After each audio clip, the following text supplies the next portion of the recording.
তো আজকে কথা বলতে এলাম কলকাতার এক জারোয়া সাংবাদিক মুখরঞ্জনকে নিয়ে। এই মুখরঞ্জন জানি না কোন যাত্রাপালা থেকে তাকে উঠিয়ে এনে এই সাংবাদিকতা করতে বসিয়ে দিয়েছে। কলকাতার মানুষগুলোর মাথায় কি আছে না আছে, ঘিলু আছে না নাই, এগুলো আমার মাথায় ঢোকে না। যদি কলকাতার মানুষের মাথায় ঘিলুই থাকতো তাহলে এই মুখরঞ্জনের মতো মানুষ, এই মুখরঞ্জনের মতো ব্যক্তি কিভাবে সাংবাদিকতা করে?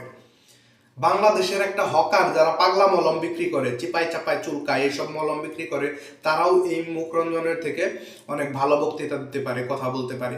এই মুখরঞ্জন বাংলাদেশকে নিয়ে মুখে যা আসছে তাই বলে যাচ্ছে, উল্টা পাল্টা।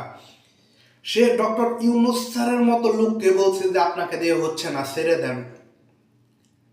একবার একবার ভাবুন, ডক্টর ইউনূস স্যারের মতো একটা লোককে সে বলছে যে আপনাকে দিয়ে হচ্ছে না, আপনাকে দিয়ে দেশ চলছে না, আপনি ছেড়ে দেন।